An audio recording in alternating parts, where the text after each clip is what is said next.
Well, hey everybody, this is Robert, and welcome to today's show. Now, in a world filled with crime and violence, you are your own last line of defense. There are victims, and there are survivors. And my guest today teaches you how to be a survivor in his new book. So joining me today to discuss situational awareness and your personal security is Gary Quesenberry. Gary is a U.S. Army veteran, a career Federal Marshal, and the author of the book, Spotting Danger Before It Spots You. Hey, Gary, welcome to the show. Hey, how are you? I'm great, thank you. All right, Spotting Danger Before It Spots You. Why this book? Why at this time? Well, you know, the timing, as a matter of fact, just happens to be coincidental. The book came about, I usually teach firearms courses for a group of instructors in Kentucky a couple of times a year. And they wanted to kind of take things to another level in terms of their personal defenses. Instead of talking about just firearms, they wanted to cover the situational awareness piece and how that plays a role in personal security. I started putting together a lesson plan for those guys. And as I developed that lesson plan, I started looking at it and lining everything out. I realized that, man, there's a lot of information in here. And the more notes I made, the more it started looking like a book. And I ended up with about 175 pages worth of information. And I submitted that to YMAA Publications. They liked what they saw. And once we started the editing process and the book was released, it just so happened to coincide with all the craziness that's going on in the world now. So that's how it all came about. Right. And can you describe the outline of the book? Because it's very methodical. Yeah, absolutely. The book's broken down basically into three different phases. And I wrote the book for people who may not have a background of military or law enforcement or know that much about situational awareness in general and how it really works. So I just wrote it for the layperson. It's broken down into three phases. The first phase is kind of walks you through understanding the predatory mindset, like how predators think. The next one walks you through, I'm sorry, one second here. The next one walks you through situational awareness, just the basics of situational awareness. And then the third phase is developing your personal defenses, like how you put that situational awareness into action to keep yourself safe. So between those three phases, it kind of gives you a pretty broad view of the generalities of situational awareness and how they work to keep you safe. Right. So can you talk about some of your personal real-life experiences, because you got this varied background, where some good situational awareness was really key? Oh, absolutely. So, I worked as a Federal Air Marshal. I became a Federal Air Marshal right after 9/11. My application was in 10 days after 9/11. Started my training. One of the biggest pieces of training that we do, besides firearms, tactics, defensive measures, is situational awareness because it plays a huge job. So pretty much every day for the last 18 years, situational awareness has played a role in the way I do my job when I'm transiting through the airports, when I'm sitting on the airplane, and, it became a very big part of my life. I think the most important thing for me to kind of fess to is the fact that situational awareness, unless you learn how to implement it in every aspect of your life and not just work, it can kind of turn around and bite you if you're not practicing it. And I kind of talk about that in the book. There was an incident shortly after I became a Federal Air Marshal where my family was targeted. Now, at the time, there were, several Federal Air Marshals that had been targeted.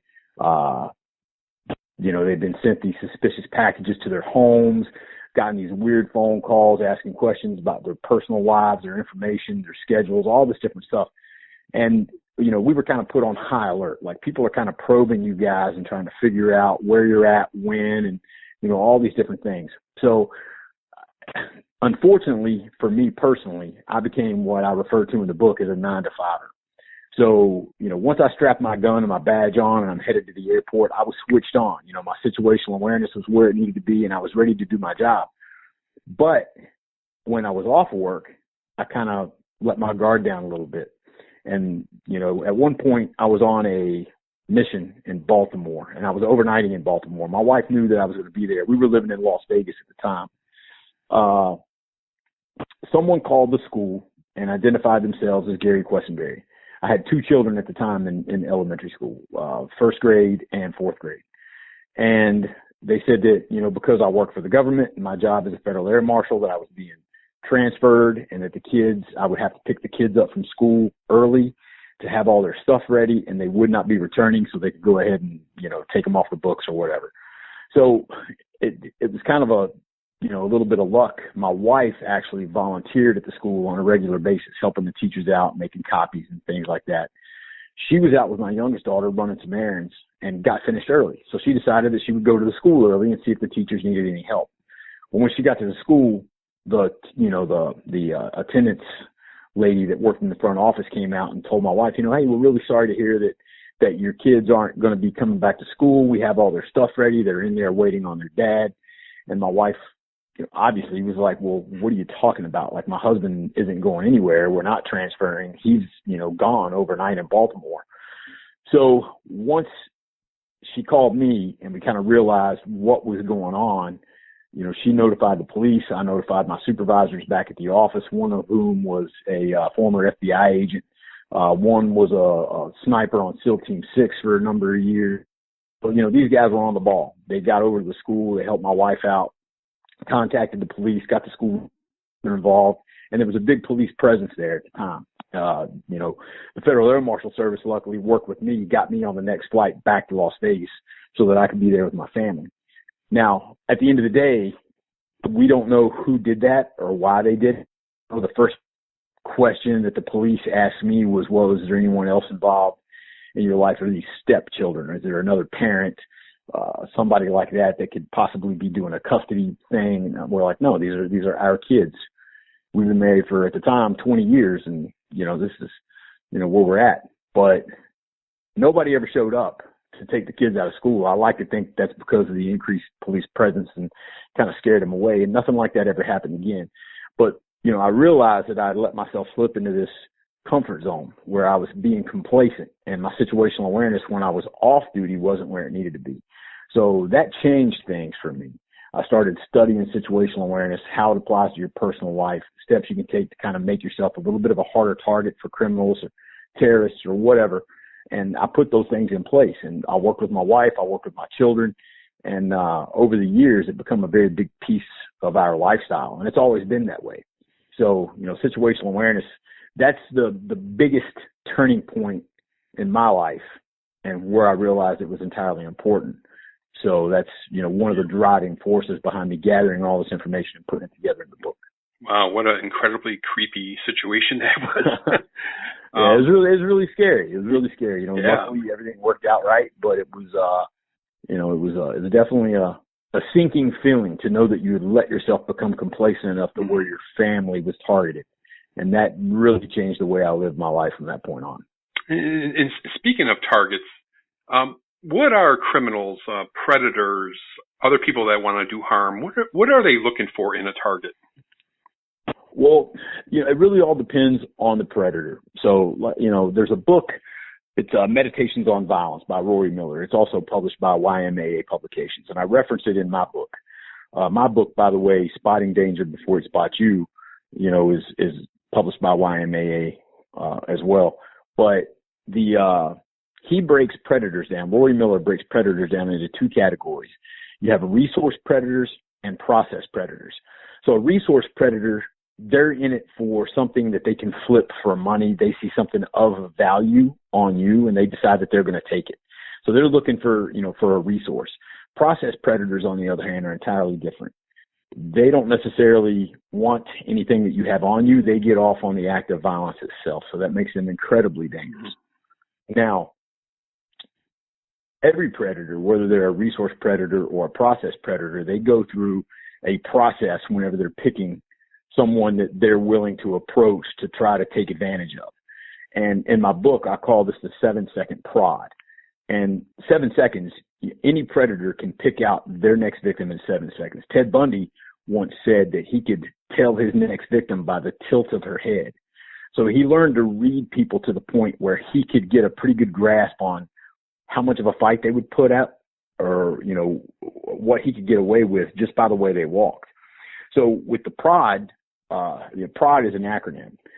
And, the the first part of that, the P, is perception. How are you perceived? Are you perceived as someone who's kind of weak, maybe a little bit timid and don't want to be approached? Are you someone who appears to be able to take care of yourself? You got your head up, you're walking with confidence, like you have a purpose. That makes you a little bit harder to approach. The R is risk. So what kind of risk do you pose to them? Because with a predator, it's always a risk versus reward type thing. So if you pose too much risk for very little reward, then they're pretty unlikely to approach you. So they're going to assess the amount of risk that you pose to them. The O is observable value. So do you have anything on you that could be of value? Are you carrying a backpack that looks like you could have an expensive laptop in it? You're wearing a really nice watch. You got a purse.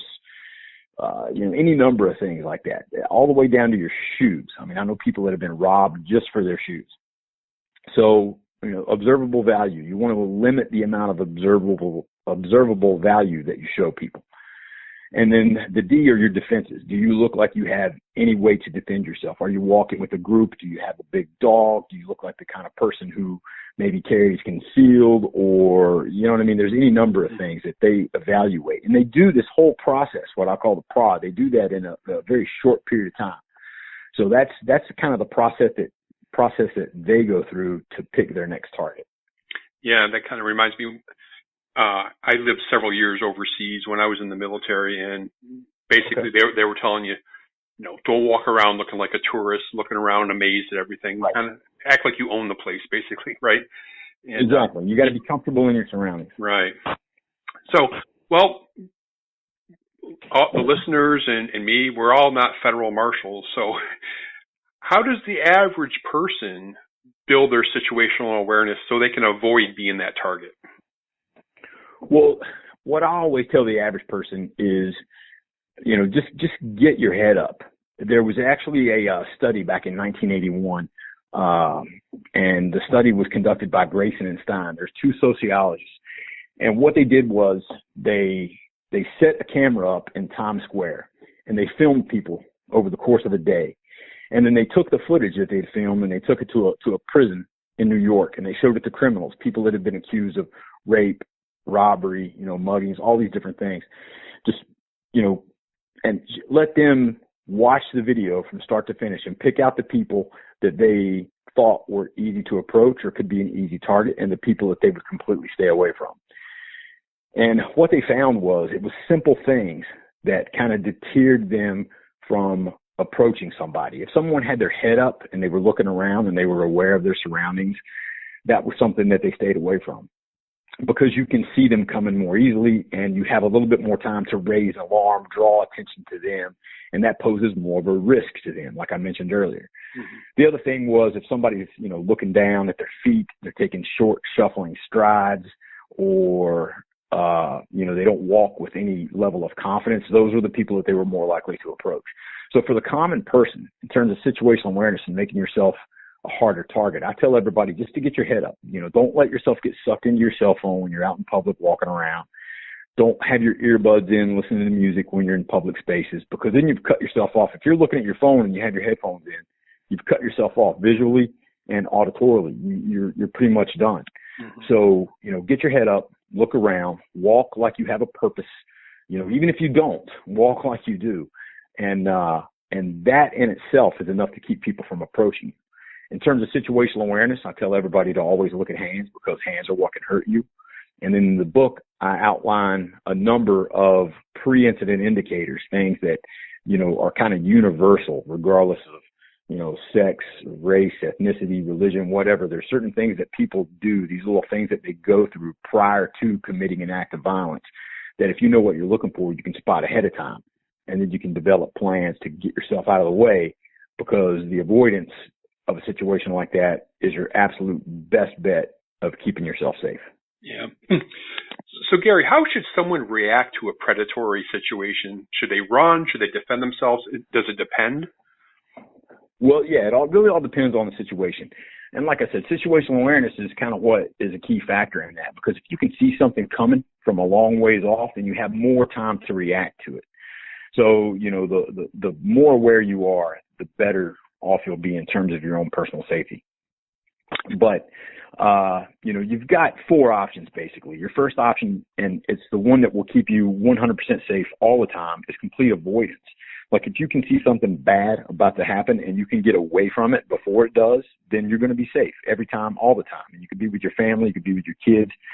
There's no sense in, trying to put up a fight and be a hero when you got your family with you and there's a chance that one of them could be harmed in the process. So avoidance is the first option. The next one is escape. So if something happens and you weren't able to spot it ahead of time and you don't have the time to just get away from it completely, then escape is kind of like just running away from it or hiding or trying to put yourself in a safe space where, you can't be approached.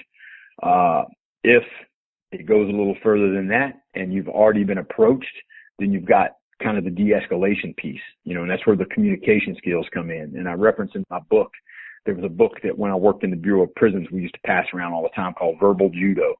And, it was all about how to de-escalate tense situations, which we dealt with all the time in a federal prison system. So de-escalation is your next option. And then finally, there's always confrontation. Like if it comes to the point where you don't have another choice and you're going to have to fight, then confrontation is what it is.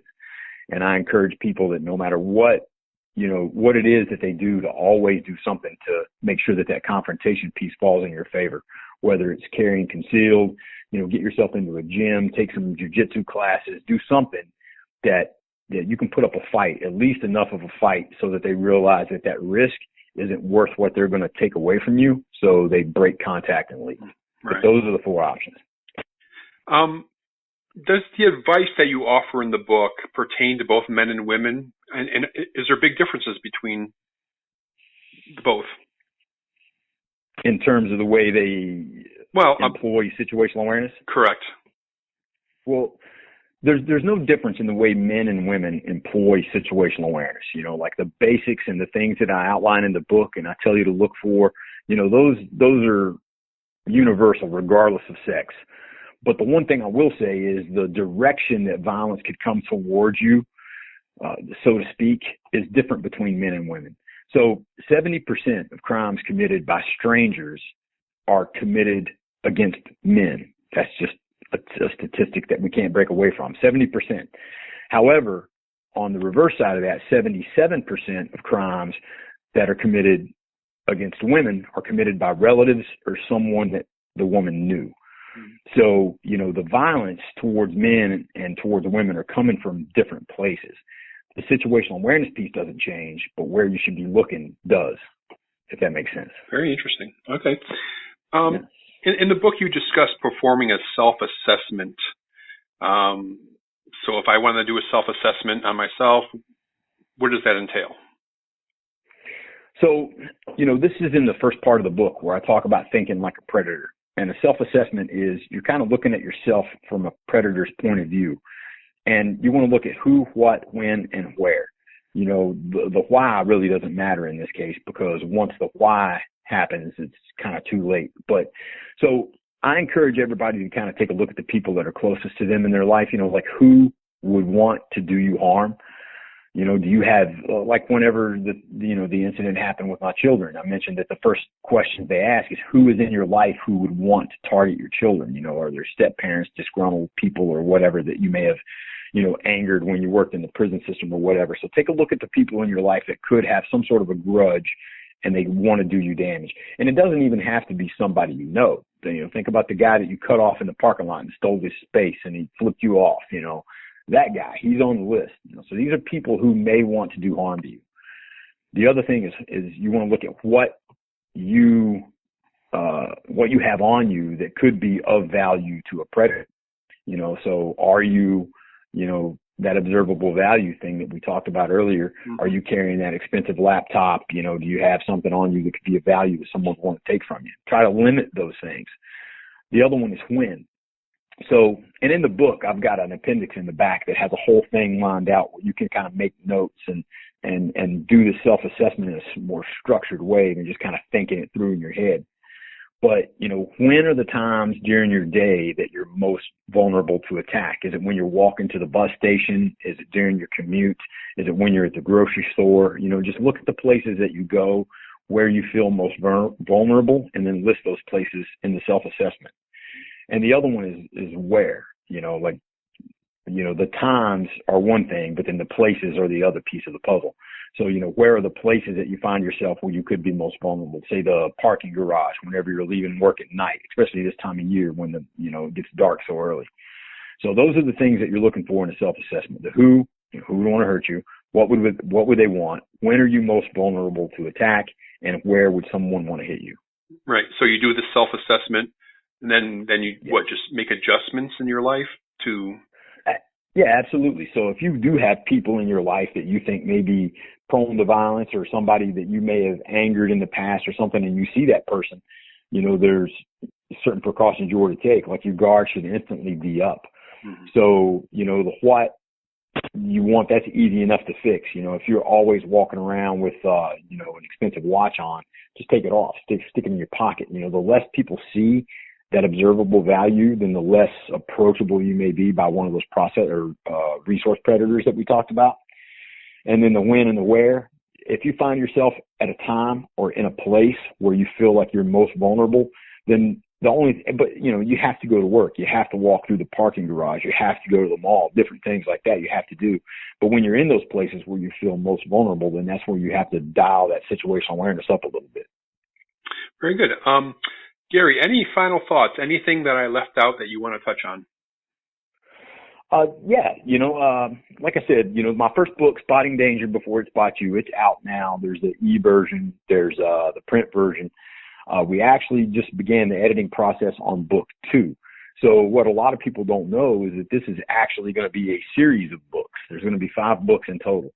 The next one is going to be Spotting Danger Before It Spots Your Kids, and it's going to be not necessarily for children. It's not a children's book, but it's about things that you can do as a parent or an adult, for nieces and nephews or whatever, to kind of start building the skills that they need to develop their situational awareness, but you're not doing it in a way where you're just talking to them constantly about violence and bad people in the world. You're doing it in a way that's kind of fun and engaging for them.